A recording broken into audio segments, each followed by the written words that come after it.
হালনাগাদ ভোটার তালিকার খসড়া প্রকাশ। নতুন ভোটার ৪১ লাখের বেশি। পুলিশের জন্য ৪০,০০০ বডি ক্যামেরা কিনছে সরকার। জাতীয় নির্বাচন হতে পারে ৮ ফেব্রুয়ারি। বিএনপি স্বাগত জানালেও জুলাই সনদ ও লেভেল প্লেয়িং এর সুরাহা চায় জামায়াত, এনসিপি। চলতি অর্থ বছরে মূল্যস্ফীতি ৫% নিচে নেমে আসবে আশা গভর্নরের। সামনে নির্বাচন থাকায় এখনই বড় বিনিয়োগ আসবে না। শেরেবাংলা মেডিকেলে সংস্কারের দাবিতে আজও ঢাকা বরিশাল মহাসড়ক অবরোধ। স্থায়ী ক্যাম্পাস চেয়ে রবীন্দ্র বিশ্ববিদ্যালয় শিক্ষার্থীদের উত্তরবঙ্গ ব্লকের। এবং গাজায় অনাহারে আরও ১১ জনের মৃত্যু। নেতানিয়াহুর গাজা সিটি দখলের প্রক্রিয়ায় ক্ষুব্ধ মিশর, তুরস্ক সহ আরব রাষ্ট্র।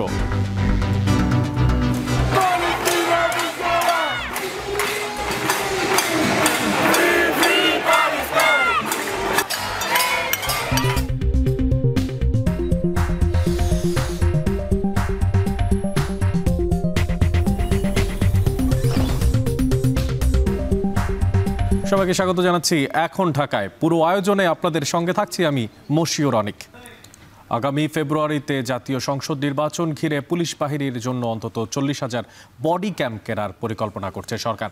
প্রধান উপদেষ্টার প্রেস উইং আজ এই তথ্য নিশ্চিত করেন। প্রেস উইং জানায় ৪০,০০০ বডি ক্যাম কেনার প্রক্রিয়া শেষ পর্যায়ে রয়েছে। এসব যন্ত্র হাজারো ঝুঁকিপূর্ণ ভোট কেন্দ্রে নিরাপত্তা জোরদার করবে। এজন্য জার্মানি, চীন, থাইল্যান্ডের ৩টি প্রতিষ্ঠানের সঙ্গে ক্যামেরা সরবরাহের বিষয়ে বিশেষ যোগাযোগ করা হয়েছে। নির্বাচনের সময় পুলিশ সদস্যরা এই ডিভাইস তাদের সঙ্গেই রাখবেন। আসন্ন ভোটের জন্য একটি নির্বাচনী অ্যাপ চালুর পরিকল্পনাও রয়েছে। দেশের ১০ কোটির বেশি ভোটারের জন্য এটি ব্যবহার বাধ্যব কিনা তা নিয়ে রয়েছে, তা নিশ্চিত করতে রয়েছে নির্দেশনা, এমনটাই বলছেন প্রধান উপদেষ্টা।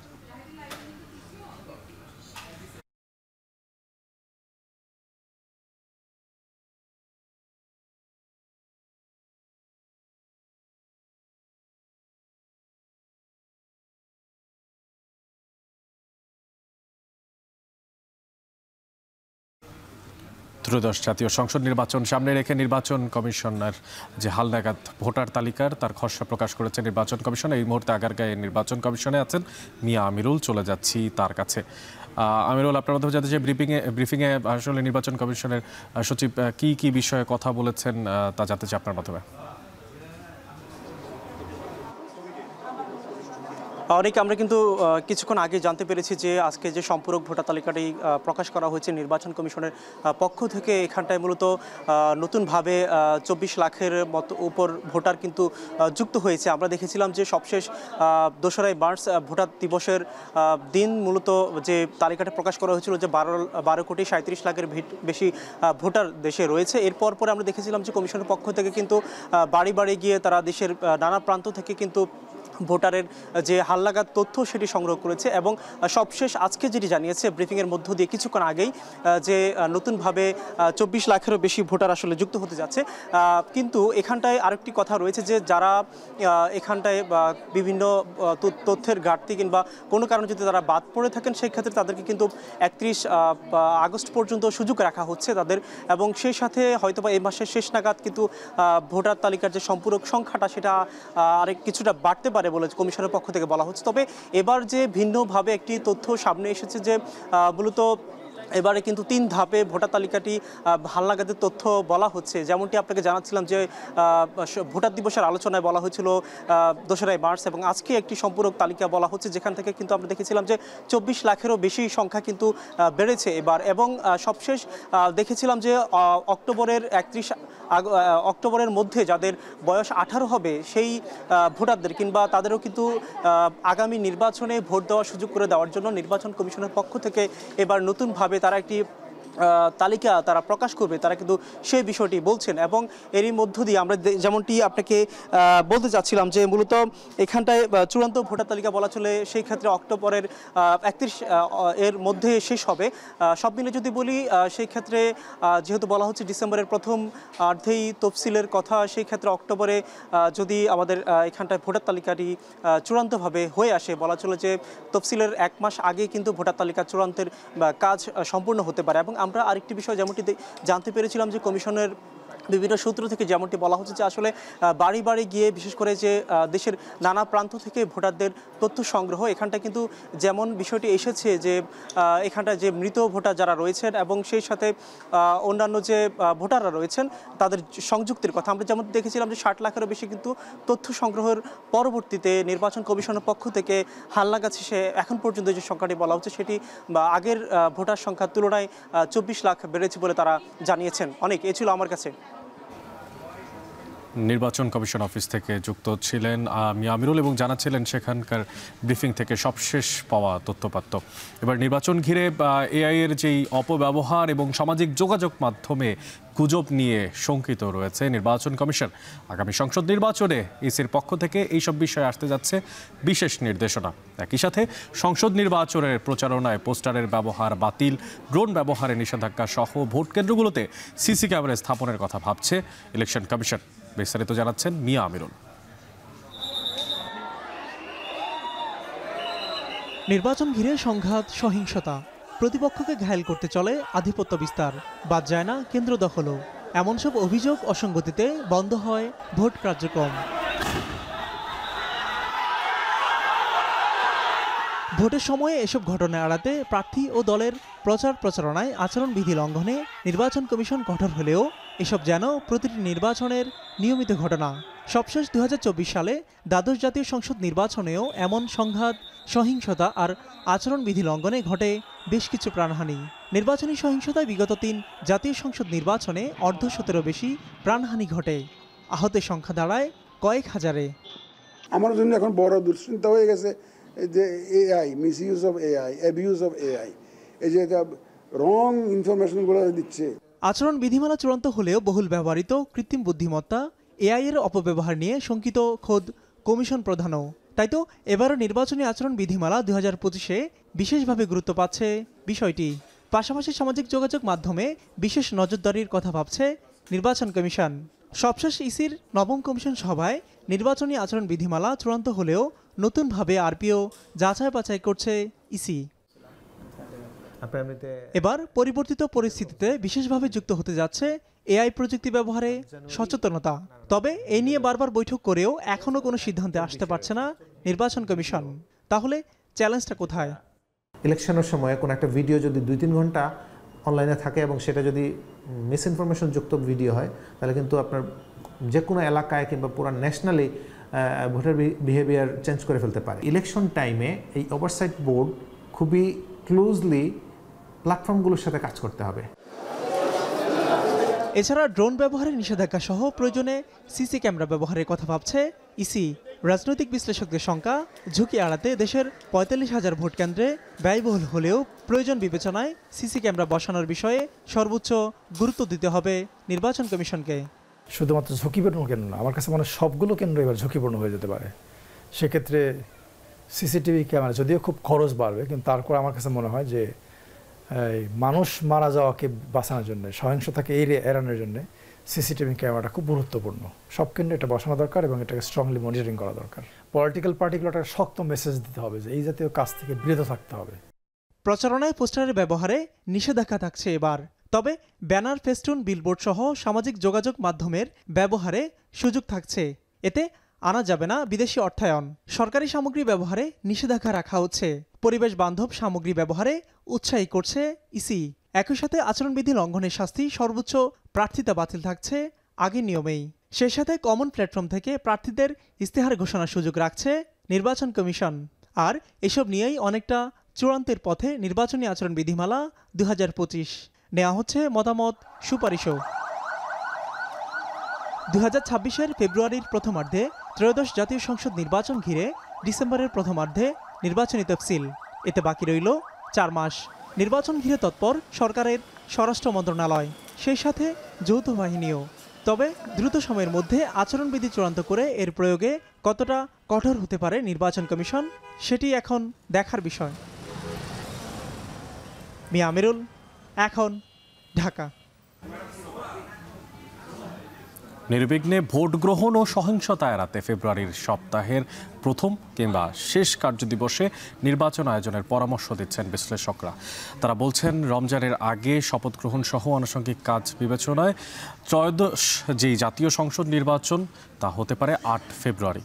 নির্বাচনী রোডম্যাপকে বিএনপি সহ প্রায় সব দল স্বাগত জানালেও এখনও রয়ে গেছে কিছু যদি। কিন্তু জামায়াত দাবি করছে জুলাই সনদের ভিত্তিতেই হতে হবে নির্বাচন, আর এনসিপি চাচ্ছে লেভেল প্লেইং ফিল্ড। বিস্তারিত জানাচ্ছেন সিফাত শাহরিয়ার। শিডিউল ঘোষণার কাজটা আমাদের ডিসেম্বর মাসের প্রথমার্ধেই আপনারা পাবেন।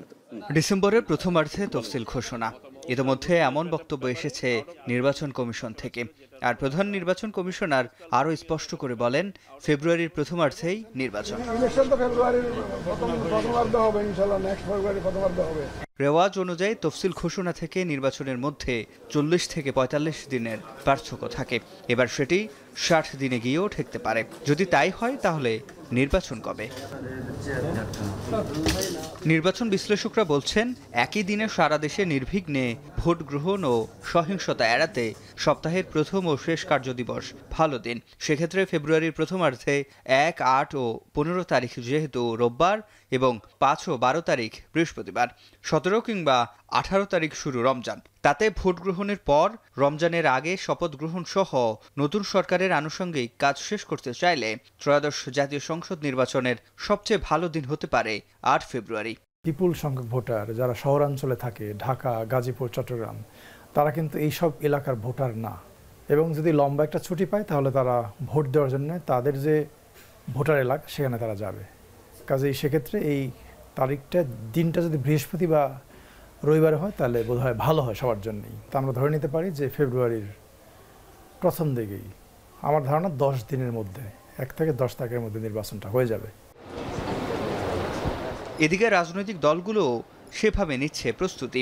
এনসিপি বলছে যে কোনো তারিখে হতে পারে নির্বাচন, তবে তফসিল ঘোষণার আগেই আইন শৃঙ্খলা পরিস্থিতির দৃশ্যমান উন্নতি ও লেভেল প্লেইং ফিল্ড তৈরি জরুরি।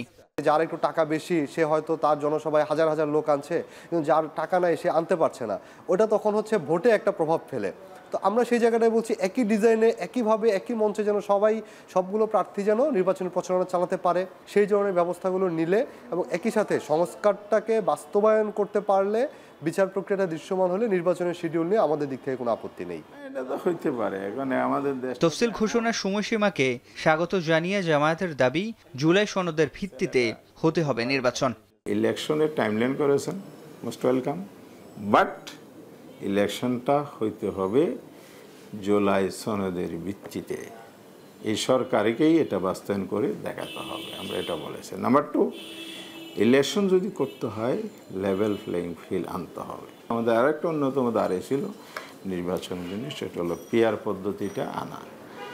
পিআর পদ্ধতি একটা বেস্ট পদ্ধতি নির্বাচনে। ভোটের দিন তো ছুটি থাকে না, ছুটি। পোস্টাল ভোটের ব্যবস্থা ভালো চিন্তা উল্লেখ করে বিএনপি বলছে, তফসিলের আগে আরপিও সংশোধন সহ যে কোনো সিদ্ধান্তে রাজনৈতিক দলগুলোর সাথে আলোচনা হতে পারে। তফসিল ঘোষণার আগ পর্যন্ত নির্বাচন কমিশনের সাথে সব রাজনৈতিক দলের সাথে আলাপ আলোচনা হবে, এটা প্রক্রিয়া। যেগুলোর জন্য আইন সংশোধনের বিষয় আছে সেগুলো অর্ডিন্যান্সের মাধ্যমে প্রতিনিয়তই হয়ে যাচ্ছে, সেটা হতে পারে। এগুলো সব কিছুই একটা সুষ্ঠু, সুন্দর, অবাধ ও নিরপেক্ষ নির্বাচন অনুষ্ঠানের জন্য প্রয়োজন। প্রবাসীদের ভোটের ক্ষেত্রে যেটা বলা হয়েছে যে পোস্টাল ব্যালটে শুধু মার্কাটা থাকবে, প্রার্থীদের নাম থাকবে না, এটাও একটা খুব চমৎকার সিদ্ধান্ত হয়েছে। এই প্রস্তাবগুলো খুবই উত্তম, যাতে কোনো নাগরিক তার সরকারি দায়িত্ব পালন করার কারণে ভোট বঞ্চিত না হয়। নির্বাচনের তফসিল ঘোষণার সময়সীমা নির্ধারণ হওয়ার ফলে নির্বাচন কমিশনের পাশাপাশি চ্যালেঞ্জ বাড়ছে অন্তর্বর্তী সরকারেরও। নির্বাচনের ভোটার তালিকা প্রস্তুত, সংসদীয় আসন পুনর্বিন্যাস, নতুন দল এবং পর্যবেক্ষক সংস্থার নিবন্ধন শেষ করতে হবে তফসিল ঘোষণার আগে। তেমনি একই সাথে অন্তর্বর্তী সরকারকে নির্বাচন ব্যবস্থার সাথে যুক্ত অন্য রাষ্ট্রীয় প্রতিষ্ঠানগুলোকেও সমান তালে সক্রিয় করতে হবে। তাহলে কেবল সম্ভব একটি কাঙ্ক্ষিত নির্বাচন আয়োজন। সিফাত শাহরিয়ার, এখন, ঢাকা। 2025 সালের মধ্যে মূল্যস্ফীতি 5% নেমে আসবে বলে আশা করছেন বাংলাদেশ ব্যাংকের governor doctor Hasan H Mansur. চলতি মাসেই ডিজিটাল ব্যাংক নিয়ে নতুন বিজ্ঞপ্তি জারি করা হবে বলেও জানান তিনি। সিপিডি আয়োজিত অন্তর্বর্তীকালীন সরকারের ৩৬৫ দিন শীর্ষক সেমিনারে বাংলাদেশ ব্যাংকের গভর্নর আরও বলেন, ইন্টারনেট ও স্মার্টফোনের দাম না কমলে ডিজিটাল লেনদেন বড় পরিসরে চালু করা সম্ভব নয়। এছাড়া ক্রেডিট কার্ডের ব্যবহার বাড়াতে কেন্দ্রীয় ব্যাংক কাজ করছে বলেও জানান বাংলাদেশ ব্যাংকের গভর্নর। আমি এখনো আশাবাদী যে আমাদের ইনফ্লেশন কমে আসবে, আমরা হয়তো ৫-এর নিচে চলে যেতে পারবো বা এই ফিস্কেলের শেষের দিকে। এটা আমাদের প্রত্যাশা এবং আমাদেরকে স্টেবিলিটিটা আনতে হবে। আমাদের স্টেবিলিটি আর্থিক খাতে কেবল এসেছে, রাজনৈতিক খাতে তো এখনো আসে নাই, সিকিউরিটি সিচুয়েশনে তো এখনো আসছে। সবকিছু মিলিয়ে এখনই কেউ বিনিয়োগে ঝাঁপিয়ে পড়বে এই প্রত্যাশা যদি কারো থাকে, আমি বলি সেটা কাজ করে। সামনে ইলেকশন, এই মুহূর্তে হয়তো বড় কেউ বিনিয়োগকারী আসতে চাইবে না, বিদেশি বিনিয়োগকারীরা আসতে চাইবে না, যে পরবর্তী সরকার যদি চেঞ্জ করে ফেলে বা কিছু করে, stock to the next government. এটা স্বাভাবিক একটা। 2014 সালে মিরপুরের পল্লবী থানায় পুলিশি নির্যাতনে জনি হত্যা মামলার রায় ঘোষণা চলছে হাইকোর্টে। হাইকোর্ট থেকে বিস্তারিত জানাতে যুক্ত হচ্ছেন জাহিদ হাসান। জাহিদ, আপনার মাধ্যমে জানতে চাই, আসলে এখন পর্যন্ত কারো শাস্তির রায় দিয়েছেন কিনা আদালত, কি তথ্য আছে আপনার কাছে? 2014 সালে মিরপুরে পল্লবী থানায় ইশতিয়াক হোসেন জনি নামে একজন ক্ষুদ্র ব্যবসায়ীকে হত্যা করা হয়। পুলিশি নির্যাতনে তিনি পল্লবী থানায় মৃত্যুবরণ করেন এবং সেই ঘটনায় বাংলাদেশে যে পুলিশ হেফাজতে এবং মৃত্যু যে আইন, পুলিশ হেফাজতে যে মৃত্যুর যে আইন 2013, এই আইনে প্রথম মামলায় জনি হত্যা মামলা, এই মামলাটি রায় হয় 2020 সালে বিচারিক আদালতে, ঢাকার জজ আদালতে। সেই রায়ে পুলিশের তৎকালীন যে এসআই জাহিদুর রহমান এবং পুলিশের এএসআই কামরুজ্জামান এবং পুলিশের এএসআই রাশেদুল হাসান, এই তিনজনকে যাবজ্জীবন কারাদণ্ড দিয়েছিল আদালতে এবং এটি পুলিশি নির্যাতনে হেফাজতের আইনে প্রথম রায় বাংলাদেশে। একই সঙ্গে ওই মামলার অন্য যে আসামি যারা পুলিশের সোর্স হিসাবে ছিলেন সুমন এবং রুবেল, তাদেরকে দেয়া হয় 7 বছর করে কারাদণ্ড এবং প্রত্যেককে আর্থিক জরিমানা করা হয়। সেই মামলাটি হাইকোর্টে শুনানির জন্য আসে এবং শুনানি শেষে বিচারপতি কুদ্দুজ্জামানের যে হাইকোর্ট বেঞ্চ, দ্বৈত বেঞ্চ, সেই বেঞ্চে রায় ঘোষণা শুরু হয়েছে। সকাল 11:15টার দিকে বিচারপতিরা বসেন এবং তারা এই মামলাটি রায় ঘোষণা শুরু করেন। তারা বিস্তারিত রায় পড়ছেন এবং এখনও রায় ঘোষণা চলছে এবং এখানে জনির পরিবার, জনির যে স্ত্রী এবং তার যে 2 সন্তান, তারা এসেছেন এবং একই সঙ্গে তার যে ভাই, এই মামলার যে বাদী রকি, তিনিও এসেছেন। তারা আদালতে উপস্থিত রয়েছেন এবং আসামি পক্ষের আইনজীবীরাও আদালতে উপস্থিত রয়েছেন। আমরা অপেক্ষা করছি এই আলোচিত হত্যাকাণ্ডটি এবং বাংলাদেশে পুলিশি নির্যাতনের হেফাজতের আইনের যেই মামলাটি, এই মামলার রায় হাইকোর্ট থেকে কি আসে, কারণ এই মামলাটির রায় একটি নজির হিসাবে থেকে যাবে। এরপরে পুলিশি নির্যাতনে যাদের মৃত্যু হবে, তাদের যেই মামলাগুলো এই পুলিশি হেফাজত এবং নির্যাতনের আইনে হয়, এই মামলাটি রায় সেই সমস্ত মামলার ক্ষেত্রে গুরুত্ব বহন করে এবং এটি গুরুত্বপূর্ণ এবং একটি নজির হিসাবে থেকে যাবে। এই কারণে এই মামলাটি 2 পক্ষের আইনজীবীরাও গুরুত্ব সহকারে শুনানি করেছেন। বিচারপতিরাও মামলাটির বিস্তারিত পরীক্ষা নিরীক্ষা করে, যাচাই বাছাই করে, তথ্যপাত্র, সাক্ষীদের সাক্ষ্য সবকিছু দেখে তারা রায় ঘোষণা করছেন এবং এই রায়ের পরে কি আদেশ আছে এবং কার কতটুক সাজা বহাল থাকে সেটির জন্য আমরা অপেক্ষা করছি। হয়তো কিছু সময়ের মধ্যেই হাইকোর্টের রায়টি ঘোষণা শেষ হয়ে যাবে, তখন আমরা আপনার মাধ্যমে জানাতে পারবো দর্শকদের যে এই আলোচিত জনি হত্যা মামলায় পুলিশের যে 1 এসআই এবং 2 এএসআই, তাদের বিরুদ্ধে কি সাজা বহাল রাখে হাইকোর্ট, সেটির জন্য আমরা এখন অপেক্ষা করছি। অনেক হাইকোর্ট থেকে যুক্ত ছিলেন সহকর্মী জাহিদ হাসান। এবার একটু চট্টগ্রামের দিকে তাকাতে চাই। সেখানে আইনজীবী সাইফুল ইসলাম আলিফ হত্যা মামলার চার্জশিটের শুনানি আগামী 25 আগস্ট নির্ধারণ করা হয়েছে। আর এই বিষয়ে জানাতে আমাদের সঙ্গে আদালত চত্বর থেকে যুক্ত হচ্ছেন ফয়সাল করিম। ফয়সাল, আপনার মাধ্যমে একটু জানতে চাই যে আজকে তো হচ্ছে সেই শুনানির দিন ধার্য ছিল, তো হুট করে কেন পিছিয়ে দেওয়া হলো এবং এর পেছনে কারণ কি জানতে পেরেছেন এখন পর্যন্ত? আমরা দেখেছি বেলা 12টার দিকে যিনি আইনজীবী আছে, আলিফ আইনজীবী, তিনি এজলাস থেকে বেরিয়ে আমাদেরকে তথ্যটি জানান যে এই শুনানির যে পূর্বনির্ধারিত তারিখ ছিল সেটি পিছিয়ে দেওয়া হয়েছে। কারণ যিনি বাদী ছিলেন, অর্থাৎ আলিফের যিনি বাবা জামাল উদ্দিন, তিনি আজকে এখানে শারীরিকভাবে উপস্থিত হতে পারেননি এবং মূলত বার্ধক্যজনিত কারণে তিনি অসুস্থ থাকায় আজকে এখানে আসতে পারেননি এবং কিছু তথ্য যাচাই বাছাইয়ের ক্ষেত্রে আসলে বাদীর প্রয়োজন হয় এবং আসামি পক্ষের অনেককে প্রয়োজন হয়। তো সেই বিষয়টি আসলে যিনি বিচারক আছেন তিনি চেয়েছিলেন বাদীর সাথে কিছু বিষয় নিয়ে তার যেই সংশয় সেটি দূর করার জন্য এবং অভিযোগপত্রে মূলত একজন আসামি আছেন সুকান্ত নামে, তার যে ঠিকানা, সেই ঠিকানাগত এক ধরনের জটিলতাও রয়েছে বলে জানিয়েছেন বিচারক। তবে পুরো অভিযোগপত্রটি নিয়ে তার কোনো আপত্তি নেই বলে জানিয়েছেন আইনজীবী, এবং মূলত আসলে এই আসামি ঠিকানাগত জটিলতা এবং যেহেতু বাদী নিজে উপস্থিত ছিলেন না আজকে, সেই কারণেই আগামী 25শে আগস্ট এই শুনানির দিন ধার্য করেছেন আদালত। এবং আমরা যেটি দেখেছি যে আসলে আজকে যারা এই মামলার সাথে সংশ্লিষ্ট আছেন তারা সকলেই সকাল 11টা থেকে এজলাসের সামনে ভিড় করা শুরু করেন এবং এক ধরনের উত্তেজনা ছিল আসলে আদালত পাড়ায়। তবে যেহেতু শুনানি পিছিয়ে গেছে, সেহেতু এই মামলার যে কার্যক্রম সেটি আসলে আগামী 25 তারিখের উপর নির্ভর করছে, এবং অভিযোগপত্র গ্রহণ মানে মূলত বিচার কার্যক্রম শুরু। এবং যাদেরকে আসলে আসামি করা হয়েছে বা যাদের নাম এসেছে 38 জনের নাম, সেই 38 জনের নামের মধ্যে আমরা দেখেছি চিন্ময় কৃষ্ণ দাস, যিনি ইসকন নেতা, তাকে ঘিরেই যত আলোচনা এবং যে ঘটনাটি ঘটেছিল চট্টগ্রাম আদালতে, মূলত যে হত্যাকাণ্ডের ঘটনা, সেটি অত্যন্ত চাঞ্চল্যকর একটি ঘটনা এবং আদালত পাড়ায় প্রথম এমন কোনো ঘটনা ঘটেছে যেটির আসলে প্রেক্ষিতে চট্টগ্রামে গত 30 নভেম্বর গত বছরের এই মামলাটি করেন আইনজীবী আলিফের বাবা জামাল উদ্দিন। এবং আমরা দেখেছি গত মাসের জুলাই, অর্থাৎ জুলাইয়ের প্রথম দিকে এই অভিযোগপত্রটি দাখিল করা হয় পুলিশের পক্ষ থেকে, এবং প্রথমে এই মামলায় 31 জন আসামি থাকলেও পরবর্তীতে পুলিশ সেখান থেকে 3 জনকে বাদ দেন এবং এজাহার নামীয় 28 জনের সাথে তদন্ত করে আরও 10 জনকে এই অভিযোগপত্রে তিনি সংশ্লিষ্ট করেন। 10 জনের মধ্যে একজন চিন্ময় কৃষ্ণ দাসকে রাখা হয়েছে, কারণ তাকে এই মামলা বা এই ঘটনার পেছনে তিনি উস্কানিদাতা হিসেবে তাকে পুলিশ তদন্তে বের করে তাকে এই মামলার সাথে সংশ্লিষ্ট করেছে। তো এই ছিল আমার কাছে আদালত পাড়া থেকে সবশেষ। বরিশালের শেরে বাংলা মেডিকেল কলেজ হাসপাতাল সহ সারা দেশের চিকিৎসা খাতে জনদুর্ভোগ আর কাঠামোগত অব্যবস্থাপনা দূর সহ নানা দাবিতে ঢাকা বরিশাল মহাসড়ক অবরোধ করে বিক্ষোভ করছে ছাত্র জনতা। এই বিষয়ে বিস্তারিত জানানোর জন্য আমাদের সঙ্গে বরিশাল নতুল্লাবাদ থেকে যুক্ত হচ্ছেন সহকর্মী ফেরদৌস সোহাগ। সোহাগ, আপনার মাধ্যমে জানতে চাই আসলে যে সড়ক অবরোধ করে বিক্ষোভধরা কী দাবি জানিয়েছে, নির্দিষ্ট করে কোনো দাবি জানিয়েছে কিনা, এবং যানজটের ভোগান্তির বিষয়ে বিস্তারিত তথ্যপত্র সেখান থেকে আপনি কি জানতে পেরেছেন? আপনাকে ধন্যবাদ। 14তম দিনের আন্দোলন চলছে। তাদের দাবি একটাই, সেটি হচ্ছে স্বাস্থ্য খাতের যে দুর্নীতি অব্যবস্থাপনা এটির বিরুদ্ধে এবং স্বাস্থ্য সংস্কারের দাবি। এটি শুধু বরিশালের যে শেরেবাংলা মেডিকেল কলেজ হাসপাতাল রয়েছে সেখানেই নয়, সারা দেশের জন্যই তারা আন্দোলন করছে।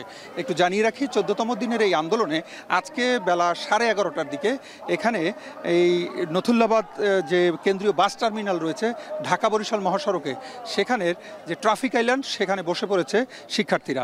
এবং শুরুতে কিন্তু আমরা যেটা দেখেছি যে সেনাবাহিনীর যারা সদস্য রয়েছে তারা কিন্তু চেষ্টা করেছিলেন যে সড়কের যে যান চলাচল এটি যেন কোনোভাবে বন্ধ না হয়। শুরুতে একটু ছিল, কিন্তু সেনাবাহিনীর সদস্যদের যে রিকোয়েস্ট সেটি শেষ পর্যন্ত তারা রাখতে পারেনি। পরবর্তীতে যেটা দেখেছি যে সড়কের উপর বসে পড়েছে অনেকেই এবং শেষ পর্যন্ত সড়ক অবরোধ কিন্তু চলেছে। আমরা একটু দেখাবার চেষ্টা করছি, এখন এই মুহূর্তে কিন্তু যারা রয়েছেন এখানে তারা আন্দোলন করছেন গত 14 দিন যাবৎ। সেই আন্দোলনের অংশ হিসেবে এই মুহূর্তে কিন্তু বরিশাল ব্লকেট কর্মসূচি পালিত হচ্ছে। এখানে বিভিন্ন বিশ্ববিদ্যালয়, কলেজ এবং স্কুলের যারা শিক্ষার্থী রয়েছেন তারা যুক্ত হয়েছেন, সাথে রয়েছেন বরিশাল নগরীর বিভিন্ন শ্রেণী পেশার বিভিন্ন বয়সের বাসিন্দারা।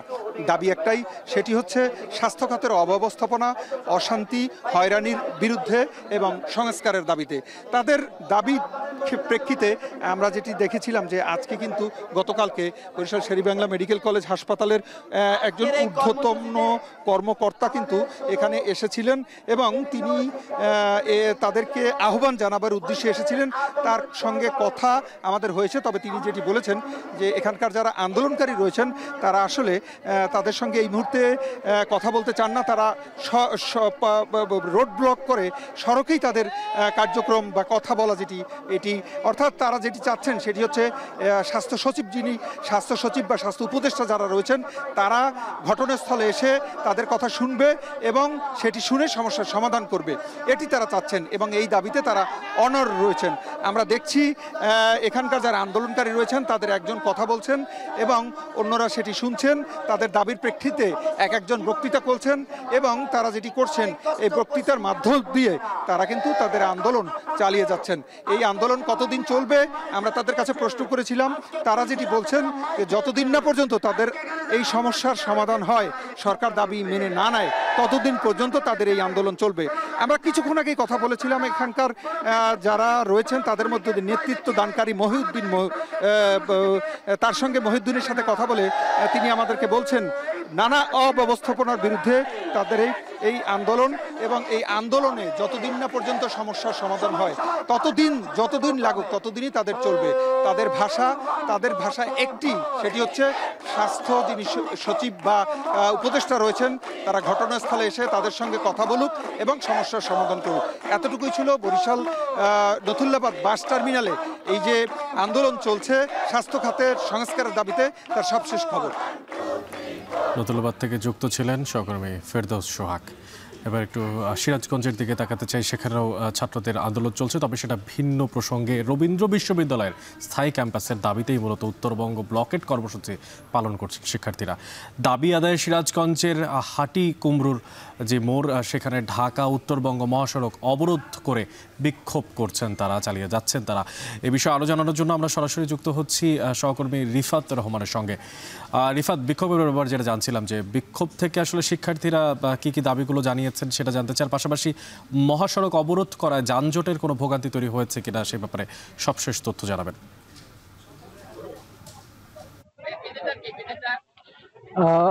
রবীন্দ্র বিশ্ববিদ্যালয়ের শিক্ষার্থীদের যে দাবিটি রয়েছে স্থায়ী ক্যাম্পাস নির্মাণের, সেই নির্মাণের দাবিতে কিন্তু তারা গত 26 তারিখ থেকে কিন্তু তারা বিভিন্ন কর্মসূচি পালন করছে।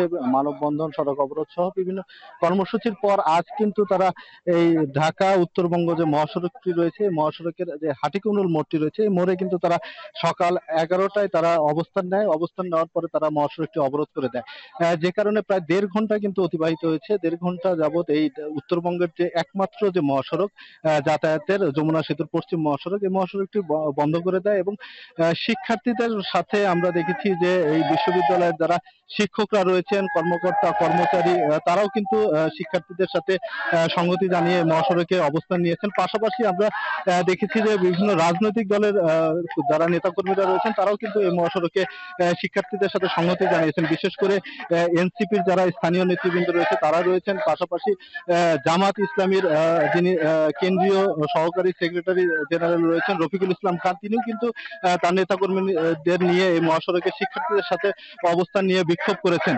তো শিক্ষার্থীরা যেটি এই মহাসড়কে বিক্ষোভ কর্মসূচি থেকে দাবি করছেন যে প্রায় 9 বছর অতিবাহিত হয়েছে, তারা বারবার বিশ্ববিদ্যালয় থেকে ডিপিপি পাঠানো হয়েছে। 9,200 কোটি টাকা ডিটিপি সংশোধন করতে করতে 5,019 কোটি টাকা ডিটিপি অনুমোদনের জন্য শিক্ষা মন্ত্রণালয়ে পাঠানোর পর শিক্ষা মন্ত্রণালয় থেকে অনুমোদন হয়ে কিন্তু একনেকে রয়েছে।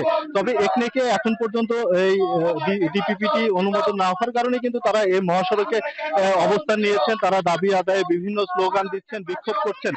এতে করে এই যে 1.5 ঘন্টা অতিবাহিত হয়েছে, এই মহাসড়কে যানজট সৃষ্টি হয়েছে। আমরা দেখেছি যে মহাসড়কের দুই পাশেই কিন্তু দীর্ঘ যানবাহনের একটি সারি তৈরি হয়েছে, কারণ তীব্র গরম এবং প্রখর রোদের মধ্যে শিক্ষার্থীরা মহাসড়কে অবস্থান নিয়ে বিক্ষোভ করছেন। এতে করে যাত্রীদেরও কিন্তু চরম একটি ভোগান্তি হচ্ছে, কারণ দীর্ঘ সময় কিন্তু তারা এই মহাসড়কে আটকা পড়ে রয়েছে। এই যানজট কিন্তু অবরোধ প্রত্যাহার করে নিলেও কিন্তু দীর্ঘ সময় এই যানজট এই মহাসড়কে যানজটটি থেকে দেওয়া, সেটি যৌক্তিক দাবি দেওয়া। 9 বছর হয়ে গেছে, তারা এখনো তাদের স্থায়ী ক্যাম্পাস পাননি, যে কারণে তাদের এই লাগাতার অবরোধ কর্মসূচি কিন্তু তারা চালিয়ে যাবেন এবং তাদের দাবি দেওয়া আদায় না হওয়া পর্যন্ত তারা কিন্তু তাদের কর্মসূচি চালিয়ে যাবেন। এবং মহাসড়কে কখন পর্যন্ত তারা এই মহাসড়কের অবরোধ তুলে নেবেন সে কথাও কিন্তু তারা এখনো বলছেন না। তারা বলছেন যে তাদের সাথে এখনো যোগাযোগ করা হয়নি, যে কারণে তারা এই অবরোধ কর্মসূচি চালিয়ে যাচ্ছেন। তো অনেক উত্তরবঙ্গ মহাসড়ক থেকে অবরোধের এই ছিল আমার কাছে সবশেষ। দীর্ঘ 16 বছর পর অনুষ্ঠিত হতে যাচ্ছে রাজশাহী মহানগর বিএনপির দ্বিবার্ষিক সম্মেলন। সম্মেলনে ভার্চুয়ালি যোগ দেবেন বিএনপির ভারপ্রাপ্ত চেয়ারম্যান তারেক রহমান। বিস্তারিত জানাতে রাজশাহী থেকে যুক্ত হচ্ছেন রাকিবুল হাসান। রাকিব, আপনার কাছে প্রশ্ন রাখতে চাই যে আসলে সম্মেলনের নেতাকর্মীদের উপস্থিতি এখন পর্যন্ত কেমন দেখতে পাচ্ছেন, এবং তারেক রহমান তিনি বক্তব্য কখন নাগাদ শুরু করতে পারেন? অনেক আসলে দীর্ঘ 16 বছর পর সম্মেলন হচ্ছে, দ্বিবার্ষিক সম্মেলন বিএনপি মহানগর যে সম্মেলনটি সেটি সর্বশেষ 2009 সালে হয়। এরপরে যে 2016 এবং 2021-এ সেটি সিলেকশন কমিটি ছিল এবং আহ্বায়ক কমিটি একটি। এই মধ্যে আজকের যে সম্মেলনটি সেটিকে দুই ভাগে ভাগ করা হয়েছে। প্রথমার্ধে মিজানুর রহমান মিনু তিনি আসলে এটির প্রধান অতিথি হিসেবে থাকবেন। পরবর্তী যে দ্বিতীয়ার্ধ অর্থাৎ ঠিক বিকেলের পরে প্রথমার্ধ শেষে 4টার পরে তিনি ভার্চুয়ালি যুক্ত হবেন এবং তখন তিনি আসলে বক্তব্য রাখবেন।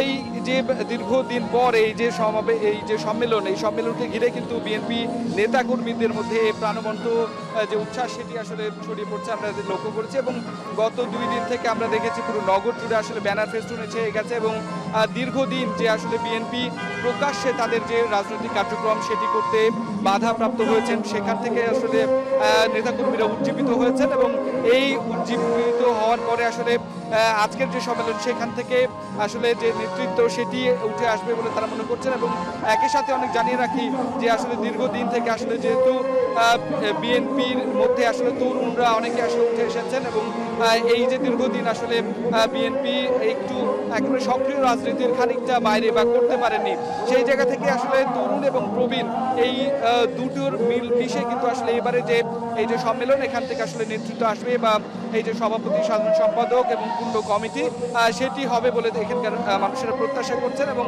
একই সাথে বিএনপির এই সম্মেলনের মধ্য দিয়ে যেহেতু এটি মহানগরের কমিটি, সেই কারণে এই মহানগরের কমিটি কিন্তু আসলে পুরো জেলাতেই একটি প্রভাব বিস্তার করে থাকে এবং এটি অনেক বেশি গুরুত্ব বহন করে রাজনৈতিকভাবেও।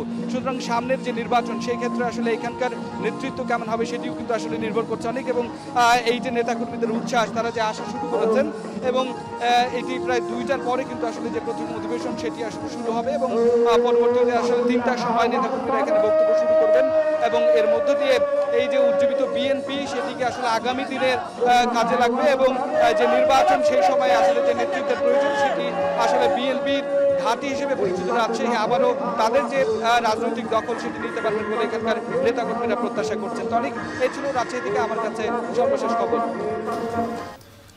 এবার জানাবো আন্তর্জাতিক প্রসঙ্গ।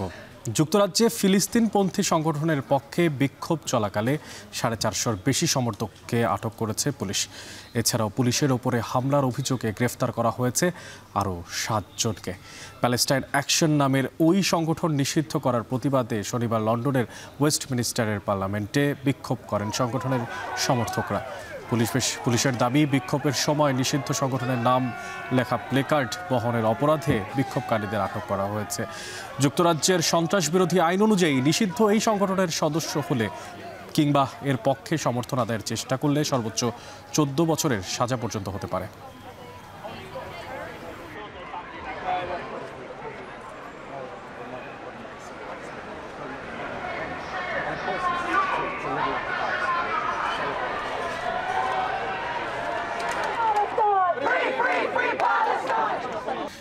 এই মুহূর্তে আমার সামনে অনেকগুলো তথ্যপাত্র আছে। সেই সমস্ত তথ্যপাত্র বাদ রেখে গাজার যে সমস্ত চলমান যুদ্ধ পরিস্থিতি তার সম্পর্কে আলোচনা করতে চাই। একটু বলতে চাই বর্তমানে কি চলছে সেখানে। কিছুদিন আগেই অনাহারে প্রাণ গেছে মাত্র 15 বছর বয়সের একটা শিশুর। সেই খবর তো জেনেছিলাম। এখন পর্যন্ত 11 জনের প্রাণ গেছে এইখানেই। যারা না খেতে পেয়ে মারা গেছেন তাদের সংখ্যার কথা যদি বলি তাহলে প্রায় 212 জন। কি হচ্ছে গাজাতে?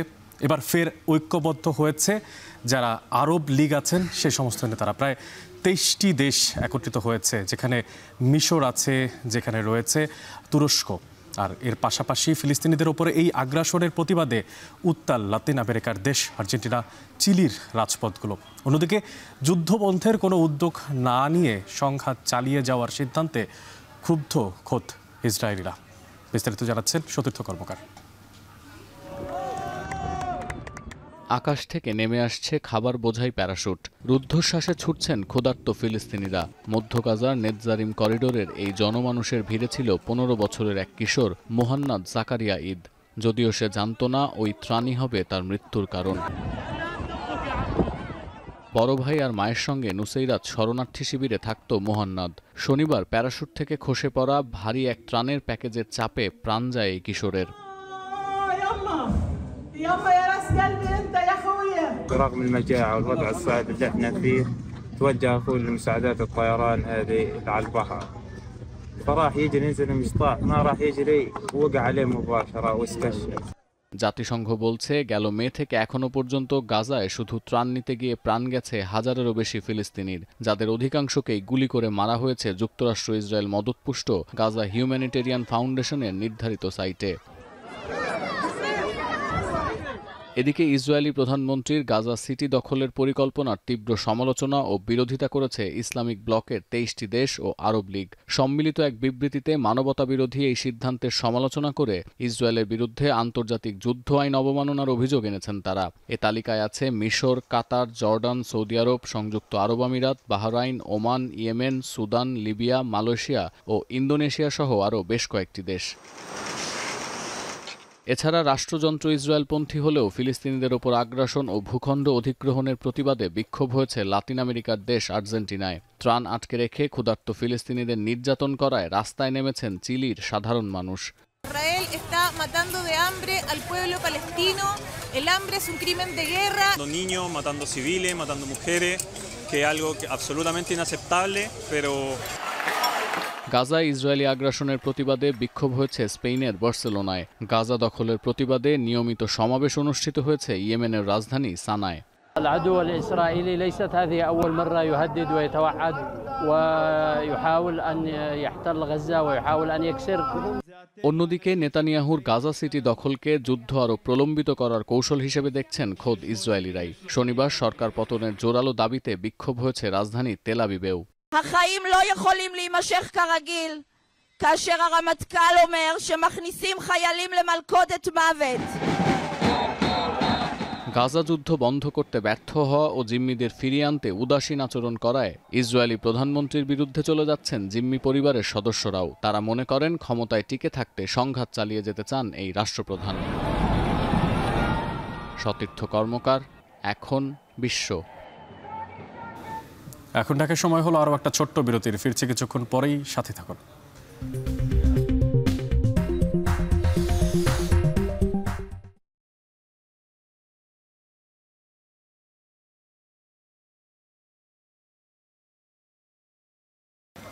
এবার খেলার প্রসঙ্গ। সকাল সকাল জাতীয় স্টেডিয়ামে দেখা যায় চলে এসেছে মেহেদী মিরাজ এবং তার সাথে ছিল মুস্তাফিজুর রহমান। মূলত তারা ফিটনেস টেস্ট করতে এসেছিল। ফিটনেসের যেই ক্যাম্প চলছে সেই ক্যাম্পে এসেছিল, যা নেদারল্যান্ড সিরিজ এবং এশিয়া কাপকে সামনে রেখে সপ্তাহব্যাপী চলছে। 6 তারিখ থেকে শুরু হয়ে ফিটনেস ট্রেনিংয়ে আজ ছিল স্প্রিন্ট ও 1600 মিটার দৌড়। জাতীয় স্টেডিয়ামে সকাল 7টা থেকে শুরু হয় এই ফিটনেস টেস্ট। বিস্তারিত ফারহান ইহসানের প্রতিবেদনে। ভোর 6:13 সবার আগে ফিটনেস পরীক্ষা দিতে জাতীয় স্টেডিয়ামে হাজির লিটল মাস্টার মুশফিকুর রহিম। এরপর একে একে স্টেডিয়ামে প্রবেশ করলেন মিরাজ, মুস্তাফিজ, নাজমুল শান্তরা। মাইক্রোতে এলেন নাহিদ রানা, নাসুম, জাকের আলী ও ইবাদতরা। মূলত নেদারল্যান্ড সিরিজ ও এশিয়া কাপকে সামনে রেখে সপ্তাহখানেক ফিটনেস ট্রেনিং করছে team Bangladesh. Strength and conditioning coach Nathan কেলির অধীনে চলবে এই অনুশীলন। প্রথম 2 দিন মিরপুরে ট্রেনিং করলেও রোববার জাতীয় স্টেডিয়ামে অনুশীলন সেরেছে টাইগাররা। প্রথম ধাপে কিছুটা স্ট্রেচিং করে গা গরম করলেও 7টা থেকে শুরু হয় স্প্রিন্ট টেস্ট। ছোট ছোট ধাপে 60 থেকে 70 মিটার দূরত্বে একে একে স্প্রিন্ট টেস্ট দেন ক্রিকেটাররা। দ্বিতীয় ধাপে হয় 1600 মিটার রানিং। 2 ধাপে বিভক্ত হয়ে দৌড়ে অংশ নেন প্রাথমিক স্কোয়াডে থাকা ক্রিকেটাররা। প্রথম রাউন্ডে সবাইকে ছাড়িয়ে সেরা টাইমিং করেন পেসার নাহিদ রানা। তার থেকে বেশ খানিকটা পেছনে থেকে দৌড় শেষ করেন ওয়ানডে অধিনায়ক মিরাজ। তৃতীয় স্থানে থেকে দৌড় শেষ করেন mister dependable Mushfiqur Rahim. 1600 metre দৌড়ে সবার পেছনে থেকে দৌড় শেষ করেন মুস্তাফিজ ও হাসান মাসুদ। দ্বিতীয় রাউন্ডে আরেক ঝাঁক ক্রিকেটার নামেন নিজেদের ঝালাই করতে। এই ধাপে সবার আগে 1600 মিটার বাধা অতিক্রম করেন তানজিম সাকিব। সাকিবের পেছনে ছিলেন দীপু ও ইমন। এই ধাপে সবচেয়ে পেছনে থেকে দৌড় শেষ করেন তানভীর ইসলাম, শামীম পাটোয়ারি ও তাসকিন। টি-20তে পাওয়ার হিটিং ও ফিটনেসকে প্রাধান্য দিয়ে এই ক্যাম্পের আয়োজন করেছে বিসিবি। আগামী 15 আগস্ট থেকে শুরু হবে টাইগারদের স্কিল ক্যাম্প। সিলেট আন্তর্জাতিক ক্রিকেট স্টেডিয়ামে হবে আরেকটি ক্যাম্প। আগামী 30 আগস্ট থেকে শুরু হবে নেদারল্যান্ডের বিপক্ষে 3 ম্যাচের টি-20 সিরিজ। ফারহান ইহসান, এখন ঢাকা। শেষ করছি এখন ঢাকা। তবে যাওয়ার আগে শিরোনামগুলো জানিয়ে দিচ্ছি আরও একবার। হালনাগাদ তালিকার খসড়ায় ভোটার সংখ্যা 12,61,00,000। নতুন ভোটার 24 লাখ। পুলিশের জন্য 40,000 বডি ক্যামেরা কিনছে সরকার। জাতীয় নির্বাচন হতে পারে 8 ফেব্রুয়ারি। বিএনপি স্বাগত জানালেও জুলাই সনদ ও লেভেল প্লেয়িং এর সুরাহা চায় জামায়াত, এনসিপি।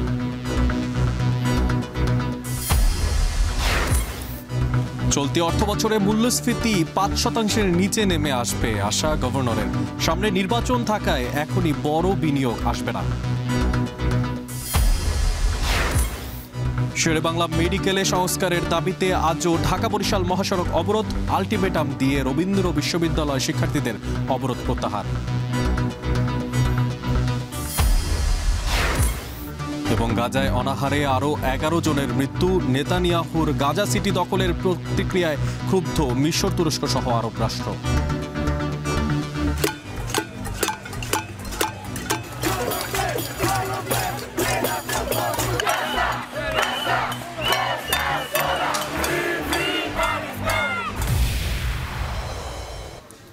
এই ছিল এখন ঢাকায়। এখন টেলিভিশন ওয়েবসাইটে দেখতে ভিজিট করুন www.এখন.tv। এছাড়া এখন টেলিভিশন ফেসবুকে দেখতে হলে ভিজিট করুন facebook.com/tv.এখন এবং ইউটিউবে এখন টেলিভিশন দেখতে ভিজিট করুন youtube.com/c/এখন tv।